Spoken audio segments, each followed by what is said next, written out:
सीखा था। ओम नमो भगवते वासुदेवाय। उस समय ध्रुव जी के तपोवन को चले जाने पर श्री नारद मुनि राजा उत्तानपाद के अंतपुर में प्रविष्ट हुए। राजा ने मुनि को देखकर आद्य पाद्य से सत्कार पूर्वक आसन दिया।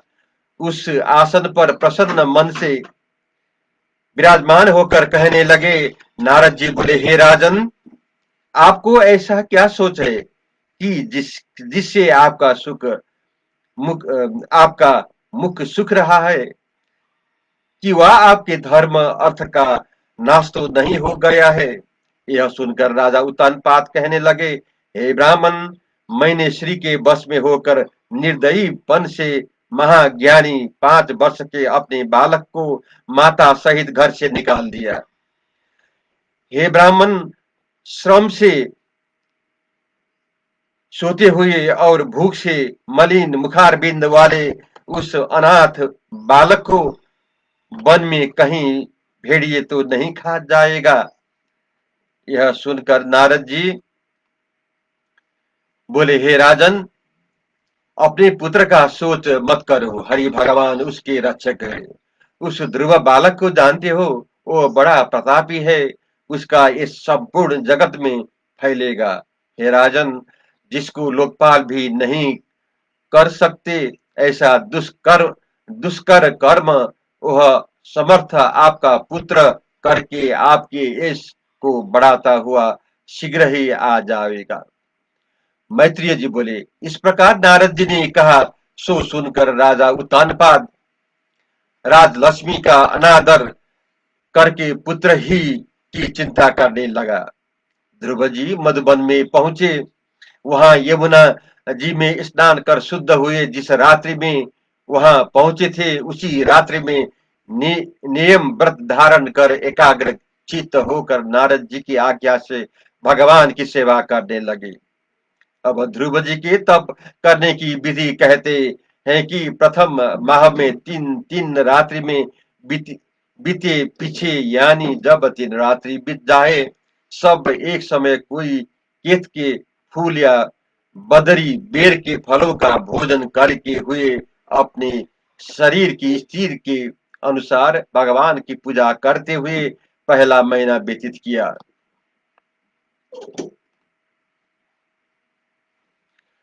तदंतर दूसरे महीने में वह बालक ध्रुव छठे छठे दिन टूटकर गिर गए। तृण और पतों को खाकर भगवान का पूजा करने लगे। फिर तीसरे मास में यह नियम लिया कि 90 दिन फल जलपान मात्र करके भगवान की समाधि लगाकर पूजन करते हुए ध्रुव जी ने तीसरा महीना व्यतीत किया। तदंतर चौथे महीने में 12वें दिन केवल मुख पसार पसार किंचित पवन भक्षण करके श्वास को जीत ध्रुव जी ने अपने हृदय में भगवान को धारण किया। फिर जब 5वां महीना आकर प्राप्त हुआ तब राजकुमार ध्रुव जी श्वास को रोककर खम्भ की नाई ए पांव से अचल होकर पर ब्रह्म परमेश्वर का ध्यान करने लगे। उस समय सब ओर से अपने प्राण की खींचकर हृदय पंचभूत इंद्रियों ओ अंतकरण के भगवत के रूप का स्मरण करने लगा। ध्रुव जी परमेश्वर में ऐसे लीन हो गए कि जहां देखे वहां कृष्ण दिखाई देने लगे। महतत्व आदि के आधार प्रकृति और पुरुष के ईश्वर ब्रह्म की जब ध्रुव जी ने धारण की तब उस धारण के तेज से तीनों लोक कांपने लगे। जब एक चरण से राजकुमार ध्रुव जी खड़े रहे तब उसके अंगूठे से दबी हुई पृथ्वी जैसे गजेंद्र के चढ़ने से नौका पल पल में बाई और दाहिनी ओर झुकती है, ऐसी कुछ एक ओर को झुक गई। प्राण और प्राणों में के द्वार को रोककर ध्रुव जी आत्मा से अभेद बुद्धि होकर जगत के आत्मा भगवान का ध्यान करने लगे। तब अपने प्राण को रुकने से प्राण तत्व रुक गए तो लोकपालों सहित संपूर्ण जगत का प्राण श्वास रुकने से देवता अति पीड़ित होकर भगवान की शरण जाकर प्राप्त हुए। देवता लोग बोले, हे भगवान, संपूर्ण प्राणियों के शरीर का श्वास रुकना हमने कभी नहीं देखा, उसका कारण हमने नहीं जाना। हे शरणागत वत्सल, इस क्लेश से हम लोगों को छुड़ाओ।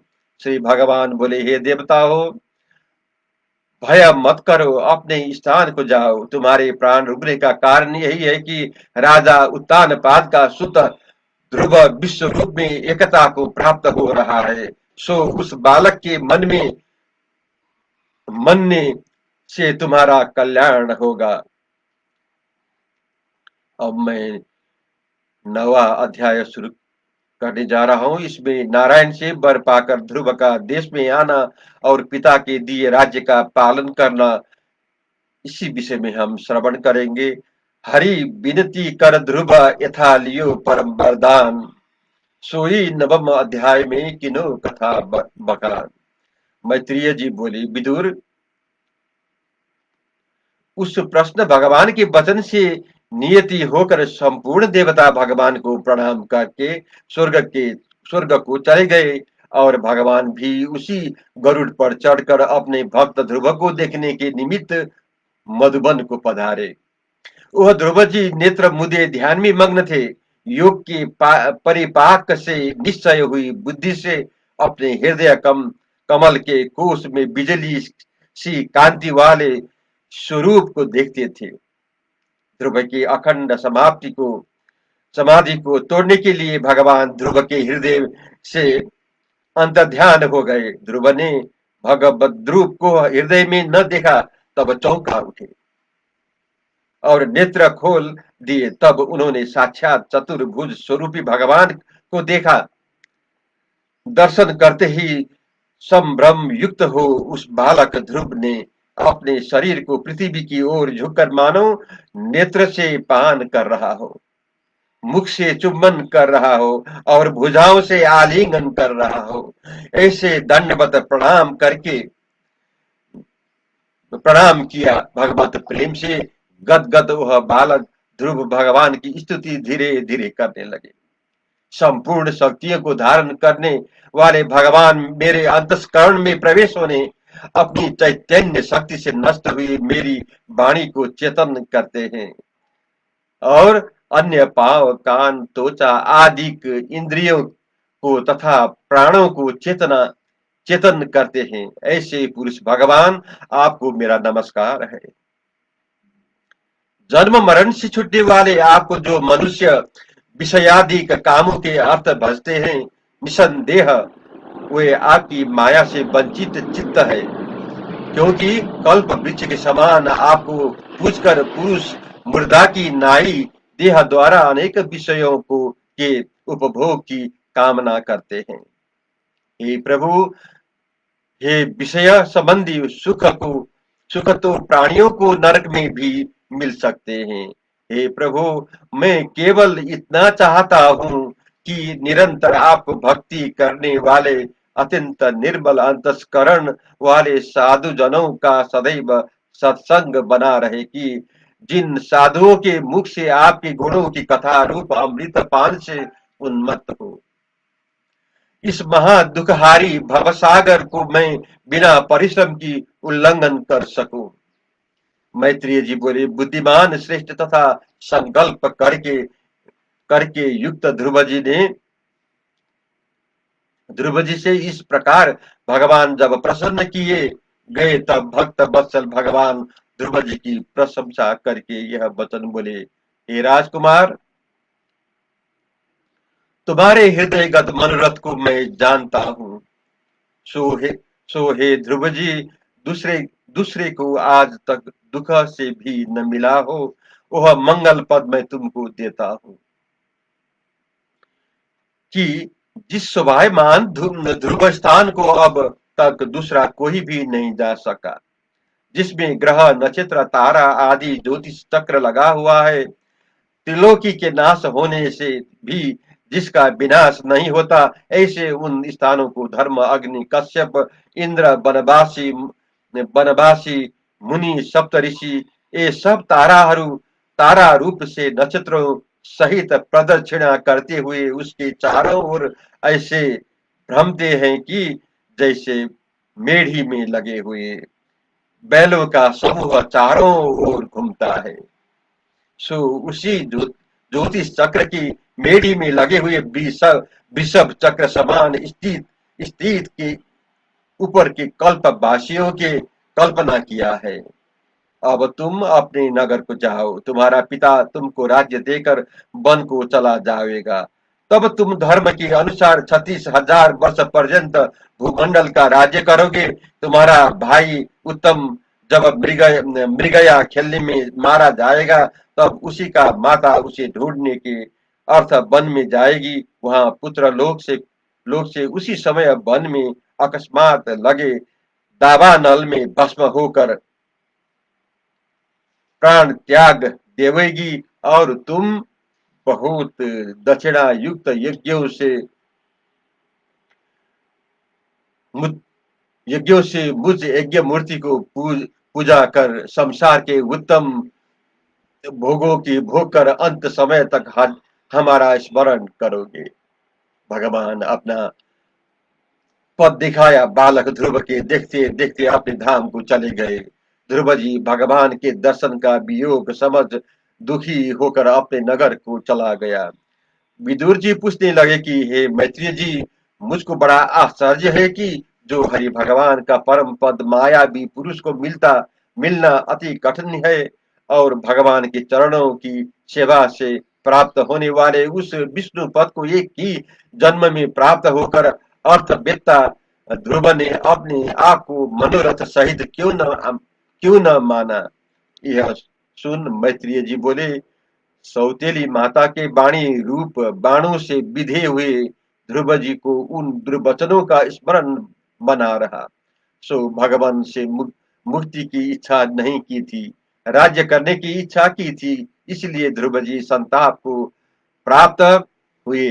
अपने मन में पछताए हुए ध्रुव जी बोले, जो कि सनक आदि नैष्ठिक ब्रह्मचारी समाधि लगाकर अनेक जन्मों में जिस परमेश्वर के पद को सकते जान सकते हैं, सो 6 महीना के तप से उन भगवान के चरणों की छाया में प्राप्त होकर भेद दृष्टि वाला मैं फिर संसार में रहा। अहो, यह बड़े कष्ट भी की बात है। परमेश्वर की माया के प्रभाव से जैसे सोते मनुष्य की तरह भिन्न दृष्टि वाला होकर जिस प्रकार स्वप्न में किसी दूसरे के बिना आप ही अकेला दुख पाता है, ऐसे ही मैं भी अपने भाई को शत्रु मानकर अपने हृदय में वृथा संताप करता हूँ। अहो, भगवान तो मुझको अपना परम धाम देते थे, परंतु मुझ भाग्यहीन ने अपनी मूर्खता से मान की याचना की। जैसे दरिद्री मनुष्य चक्रवर्ती राजा को प्रसन्न करके मुसी भूसी समेत धान की याचना करे।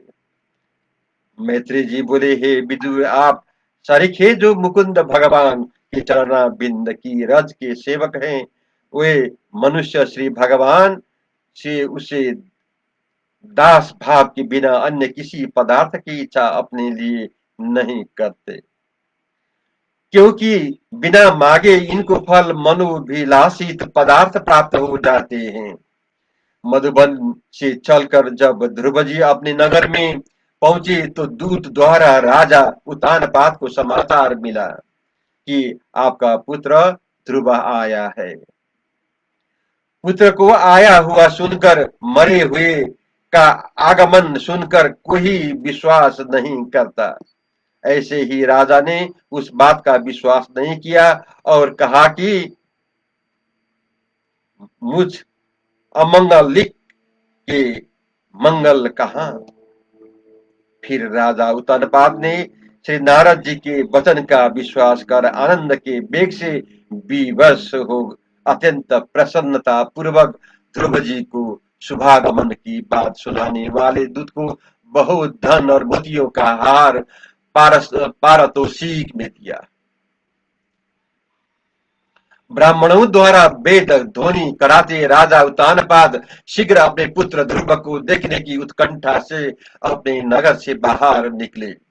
राजा की सुनीति और सुरुचि ये दोनों पटरानी पालकी में बैठ सुवर्ण के आभूषण पहने उत्तम के साथ लिए ध्रुव की अब अगवानी को चली। उपवन के निकट आते हुए ध्रुव को देखकर राजा शीघ्र अपने रथ से उतरकर प्रेम विवश पुलकायमान हो ध्रुव के पास पहुंचा। मन में अत्यंत उत्कंठा होने में श्वास लेता हुआ राजा अपने पुत्र को भुजा पसार किया कर मिला। फिर पुत्र के सिर को बारंबार सूख कर राजा ने अपने नेत्रों के शीतल जल से पुत्र को स्नान कराया। ध्रुव जी ने अपने पिता के चरणों की प्रणाम कर उनसे बातचीत की और सुरुचि माता के चरणों के सिर झुकाकर प्रणाम किया और माता जी की ये सब तेरा प्रताप है।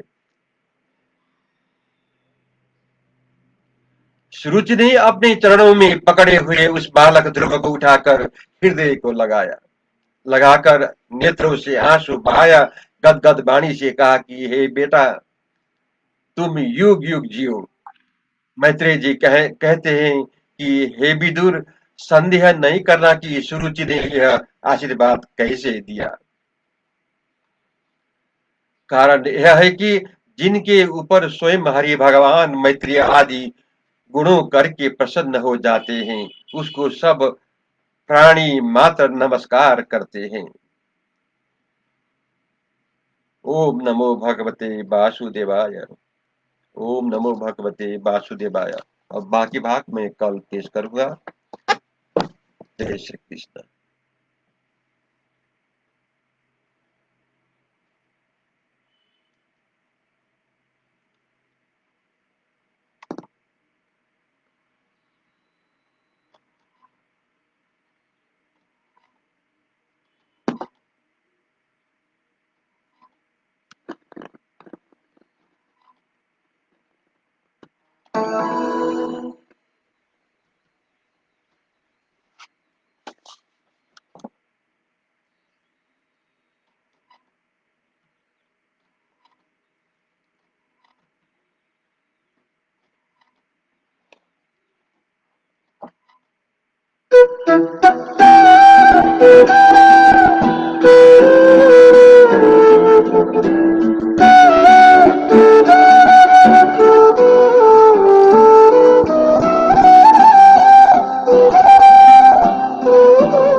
जय श्री कृष्ण।